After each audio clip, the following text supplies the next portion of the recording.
Naquele tempo, propôs Jesus ao povo esta parábola. O reino dos céus é semelhante a um grão de mostarda que um homem tomou e semeou no seu campo.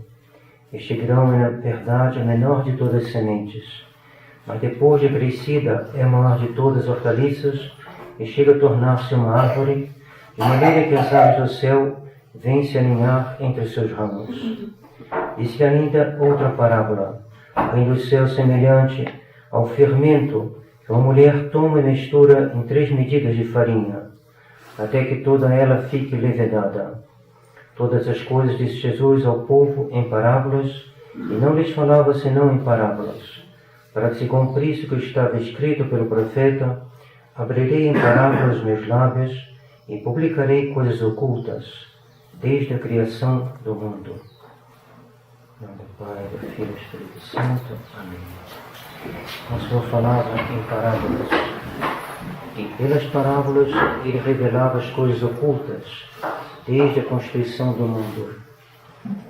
As almas fiéis encontram na parábola um estímulo a compreender mais profundamente e a reter com mais constância o ensinamento de Nosso Senhor. Quando 2 pessoas se entendem bem, basta um pequeno sinal para que elas se entendam. E aqueles que vivem unidos a Nosso Senhor entendiam as suas parábolas, enquanto que os incrédulos, os maus, não as entendiam. Como está dito no Evangelho, para que ouvindo eles não entendam e vendo eles não vejam. Então Nosso Senhor falava em parábolas. Ele disse que o reino dos céus é semelhante a um grão de mostarda. O reino dos céus é a pregação do Evangelho. A pregação do Evangelho é o reino dos céus. Essa pregação é como uma semente de mostarda. Ela é pequenina. E devido ao fato de ela ser pequena, ela foi desprezada. Os judeus acharam que, mesmo os apóstolos ficaram abalados. Um Deus humilhado não pode ser Deus. Um Deus flagelado, cuspido, curado de espinhos, não pode ser Deus.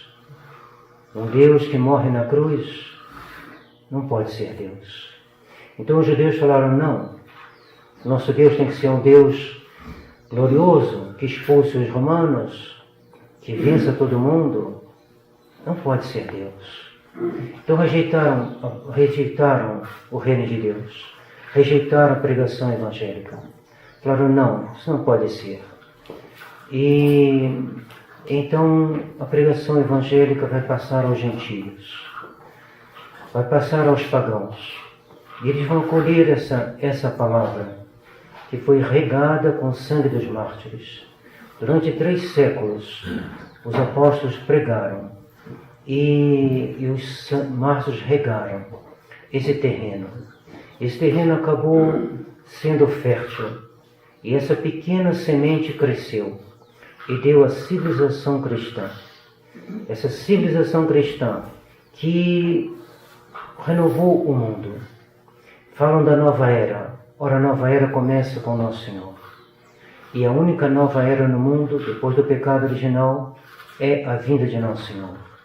É o reino dos céus, é a pregação evangélica, é o sangue dos mártires, é essa semente que cresce e se torna uma árvore, de tal maneira que as aves do céu, isto é, as almas santas, vêm se aninhar, para ali encontrar o Santíssimo Sacramento, para ali encontrar a graça de Deus, para ali encontrar o Espírito Santo que habita na alma dos justos. E assim se forma essa civilização cristã. Então, cristã não está para ser inventada, diz São Pio X. Ela é a cidade católica. E se a igreja não lançar as bases, e se a igreja não dirigir os trabalhos, essa cidade não se constrói. Pois a cidade se constrói por essa semente, que é o reino de Deus, que é a pregação evangélica. E a pregação evangélica, ela tem muitos ramos, como diz o Evangelho de hoje. Esses ramos são as diversas consequências da pregação evangélica. Então, a pregação evangélica, ela se ramifica, ela entra na política, ela entra na vida familiar, ela entra nas corporações de ofício, nas profissões, ela entra em toda parte, ela entra no desenvolvimento do dogma, das definições da Imaculada Conceição, da Assunção da Virgem Santíssima, da infiabilidade pontifícia. Ela tem todo um desenvolvimento que está contido na semente de mostarda. Mostarda por quê? Porque a mostarda, ela arde, a mostarda, ela ferve, e a fé deve ser fervorosa, a fé rechaça o erro, a fé se opõe, a fé, ela é ardente, e assim foi a fé dos apóstolos. E esse homem que é Nosso Senhor semeou essa semente no seu campo. No seu campo são seus fiéis. É o coração de cada um de nós. É o coração dos apóstolos. Nosso Senhor semeou com lágrimas da sua paixão, mas semeou bem fundo no coração dos apóstolos. E ele sofreu para ver essa semente entrar realmente a fundo. Ele viu eles o abandonarem no Horto das Oliveiras, e isso fazia parte do seu trabalho. Ele abria um sulco no coração dos apóstolos. Ele abria um sulco, como quando se passa o arado, vai se abrindo um sulco na terra, para que a semente vá a fundo. Quando ele olhou para São Pedro caiu em si, e a semente entrou no coração de São Pedro. E quando Nosso Senhor, no dia da ressurreição, aparece aos apóstolos, a semente vai mais a fundo. Quando ele está caminhando com os discípulos de Emaús, ele diz: homens sem compreensão, então não leste nas Escrituras que era necessário que o Filho do Homem sofresse antes de chegar à glória? Era necessário, porque estás tristes, homens sem entendimento, homens sem compreensão. Ele vai então desabrir o sentido da Escritura, o sentido do reino de Deus. Então os dois discípulos de Emaús vão compreender. Então, o nosso coração estava cheio de ardor, ouvindo aquelas palavras. Eis aí a mostarda. Mostarda, ela arde. O coração deles ardia. E nosso coração deve arder também. Devemos pedir a Deus que na oração, na meditação, na Lexio Divina, na leitura desses autores que chegaram mais perto de Nosso Senhor. Quem lê os livros dos santos chega perto de um coração que está mais perto dessa semente que arde. Essa semente que é o coração de Nosso Senhor, todo flamejante de fogo. Esse fogo Nosso Senhor veio trazer sobre a terra. O que queria Ele não ser que Ele se espalhasse por toda a terra. E Ele se espalhou e criou a civilização cristã. Civilização cristã deve-se entender civilização católica, porque a palavra cristão se tornou ambígua, porque quando os protestantes vieram, protestantes é uma reação contra Nosso Senhor. A heresia é algo que é contra Nosso Senhor. O protestantismo é contra Nosso Senhor. Não basta ter o nome de Nosso Senhor na boca, senão não temos essa semente evangélica. E a semente evangélica não são os evangélicos que a têm. Quem a tem, a semente evangélica, é a Santa Sé. São os papas. E a Igreja Conciliar rejeitou também a semente. Por isso que está essa confusão na Igreja. Porque há uma rejeição. Eu vou lhe mostrar como essa rejeição é evidente. Como essa rejeição não é uma ideia assim da nossa cabeça. Tomemos o exemplo do comunismo. Tão atual a questão do comunismo. O comunismo faz o fundo da doutrina do Partido Comunista do Brasil, por exemplo. E faz o fundo, faz a inspiração que move o Partido dos Trabalhadores, o PT. Por quê? Porque a luta de classes é um movimento que... E o que os papas pensaram do comunismo? O que os papas pensaram dessa inspiração que domina domina a China, domina o Vietnã, domina Cuba, domina e influencia profundamente a teologia da libertação, que é tão espalhada no Brasil. O que pensa a Igreja desse comunismo? Escutemos um pouquinho Pio XI. Eu fiz uma espécie de catecismo sobre a encíclica de Pio XI e estará à disposição dos pais de família, dos rapazes. São os pais de família que primeiro devem conhecer a doutrina, como diz São Paulo. O marido deve em casa explicar à esposa o que foi dito na igreja. Então o marido deve conhecer, sobretudo, questões políticas, porque os homens são aqueles que devem se ocupar do bem comum. O reino da mulher é o lar, é a rainha da casa.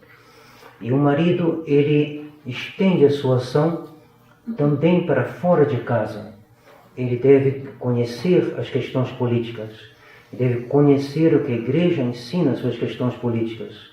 Então esse pequeno catecismo estará à disposição depois da missa, e todos os pais de família, todos os rapazes que quiserem, poderão pegar um exemplar.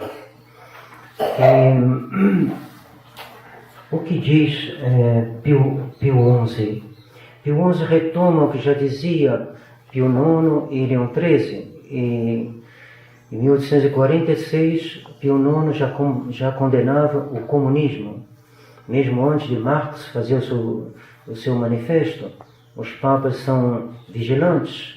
Eles viram o erro, levantaram a cabeça e o atacaram. 1846, faz bem mais de um século, bem mais, daqui a pouco 2 séculos. E Pio IX o condenou, em seguida Leão XIII, e quando Pio XI vai fazer a sua grande encíclica, Divini Redemptoris, ele vai retomar não só o que os papas anteriores tinham dito, mas o que ele já havia dito em 5 documentos importantes. Vamos diretamente ao que é mais decisivo, o que é mais forte nas palavras do Papa Pio XI. O comunismo, diz ele, é intrinsecamente perverso. O comunismo é intrinsecamente perverso. Por quê? Porque é uma doutrina materialista. É uma doutrina que reforça tudo que já foi feito contra o catolicismo e levou a um grau inimaginável.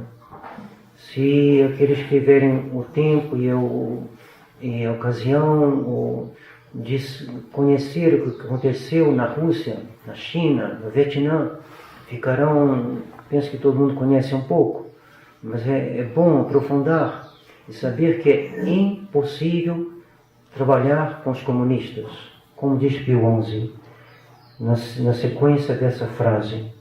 O comunismo é intrinsecamente perverso. É então, continua o Papa, necessário não colaborar em nada com ele. Em nada. Se um partido é comunista, se um partido é de inspiração comunista, se um partido é versão da nova geração, mas de inspiração comunista, se ele se inspira nessa doutrina, é impossível. Não se pode colaborar com ele. Um católico não pode colaborar com os comunistas. O comunismo é intrinsecamente perverso. É então necessário não colaborar em nada com ele, quando se quer salvar da destruição a civilização cristã e a ordem social. O comunismo destrói a família. O comunismo, vamos ver o que o Papa Pio XI diz a respeito da família, do papel da mulher na família e da doutrina comunista em relação a esse papel. Em particular, diz Pio XI, nenhum laço, segundo os comunistas, nenhum laço prende a mulher à sua família e ao seu lar. Eles proclamam que a mulher é absolutamente livre da autoridade do marido. Eles a emancipam, assim, da vida familiar e do cuidado dos filhos, para a lançar nas atividades da vida pública. Quão comum se tornou isso? Em Anagé, quando a gente esteve lá, fomos visitar a prefeita. não é um trabalho para a prefeita, não é um trabalho para uma mulher. Ela nos recebeu gentilmente, também consagrou na Imaculado Coração de Maria, mas não é um trabalho para a mulher. É uma inspiração comunista, entre outras. A emancipam assim da vida familiar e do cuidado dos filhos, para lançar nas atividades da vida pública e da produção tal como homem. Da produção das fábricas, produzir. A gente vê que o mundo, mesmo o nosso mundo, mesmo quando ele não é comunista, mesmo quando ele não vota comunista, ele muitas vezes pensa comunista. Ele pensa com as ideias erradas. Ele pensa com os erros modernos. Eles confiam ao Estado o cuidado do lar e das crianças.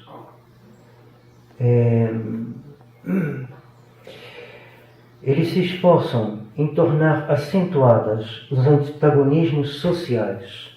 O comunista é um revoltado que quer revoltar o empregado contra o patrão e quer revoltar os filhos contra os pais, revoltar a esposa contra o marido, revoltar os religiosos contra os seus superiores, revoltar os padres contra os bispos, revoltar os bispos contra o Papa, e revoltar o Papa contra a tradição. Eis aí a lógica infernal desse espírito de revolução que começa na Renascença e se engrossa com o protestantismo e vai tomar um caráter mais maquiavélico com a maçonaria e vai explodir com a Revolução Francesa. E essa Revolução Francesa vai espalhar um modo de vida liberal que vai dar ocasião aos comunistas dizerem: estão vendo, a sociedade abandona os pobres, porque de fato no século XIX os pobres foram abandonados e houve uma miséria como nunca se tinha visto na Europa. Essa miséria, esse liberalismo que não existia na Idade Média, essa miséria, essa desproporção da qual fala Pio XI na sua encíclica, uma desproporção anormal entre grandes riquezas e uma pobreza como nunca tinha sido vista, vai fazer uma ocasião para as doutrinas comunistas se levantarem a cabeça e dizerem: está vendo, a culpa é dos patrões, então instituir a luta de classes. E o Evangelho de hoje nos diz: o Reino de Deus semelhante a um grão de mostarda, um grão humilde, um grão que traz a solução para essas lutas de classes. Nosso Senhor se fez humilde. Ele disse a Pilatos falou: mas você não me responde nada. Ele falou: você não sabe que eu tenho o poder de te soltar ou de te mandar crucificar? Respondeu: nenhum poder, você não teria nenhum poder sobre mim se ele não lhe tivesse sido dado do alto. Você não se revolta contra Pilatos. Ele trata Pilatos com muita correção. O Senhor nos dá ali o exemplo. Esse exemplo, nosso Senhor, estabelece a paz na sociedade, estabelece a paz dentro da família, estabelece a paz dentro de um mosteiro, estabelece a paz em toda organização social. Uma humildade em relação à autoridade. Não é por revolta que a gente não obedece ao Papa Francisco. Não é por revolta que a gente não obedece ao Concílio Vaticano II. É porque o Concílio Vaticano II, eles obedecem a Pio XI. Monsenhor Lefebvre foi com o Monsenhor de Sigaud, Proença Sigaud, arcebispo de Diamantina na época. Foram os dois apresentar diante da comissão do concílio um pedido para a condenação do comunismo, assinado por 450 bispos. Entregaram ao Sr. Felice, que era o encarregado. E depois ficaram esperando, porque esse pedido, normalmente na organização do concílio, os pedidos eram examinados, apresentados na aula conciliar, na reunião dos bispos, e para ser discutido e corrigido, e o texto tinha que ser assim examinado e nada aconteceu. Quando terminou o concílio, Monsenhor Lefebvre foi lá e perguntou ao Monsenhor Felice, onde foi, o que aconteceu? Por que a petição, assinada por 450 bispos, não é pouca coisa, 450 bispos, enche esse gramado todo e fica bastante bispos do lado de fora. 450, não cabe nem na igreja do Padre Jair, que é bem grande, não cabe. 450 bispos, não passa despercebida. O Sr. Felice disse, a petição ficou esquecida numa gaveta.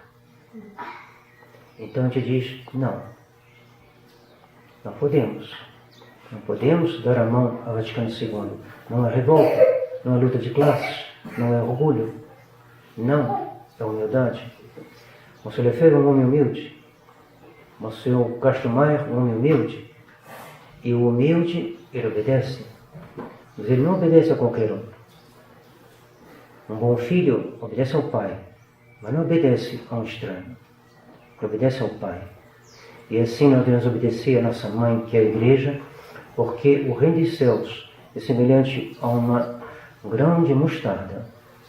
Esse grãozinho de mostarda é a pregação evangélica, é a pregação da igreja, é a pregação que vem dos papas.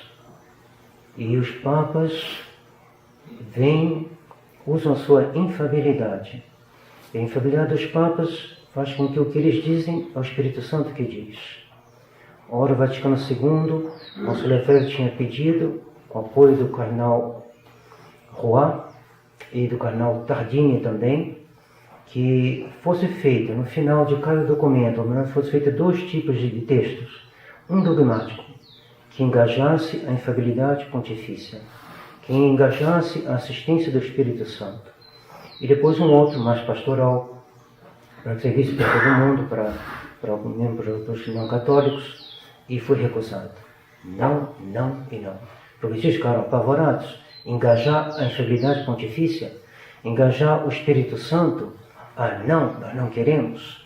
E recusaram, não deixaram. Então, o Monsenhor diz, Vaticano II tem o valor de um sermão. É um sermão muito mal feito. Então, não. Nós não temos obrigação, sobretudo quando o Vaticano II se opõe a Pio XI, por exemplo, a respeito ao comunismo. Sobretudo quando a teologia da libertação se opõe a Pio XI a respeito do comunismo. A gente diz não é por orgulho, não é luta de classes, é humildade. O reino do céu é semelhante a uma semente, a um grão de mostarda. Esse grão de mostarda devemos guardar que nosso Senhor semeou no seu campo. O seu campo deve ser o nosso coração. É o campo do Senhor. Nós temos nosso coração, nosso Senhor, e seja o seu campo, que daí semeie a sua semente e que ela dê frutos para a vida eterna. Em nome do Pai, do Filho e do Espírito Santo. Amém.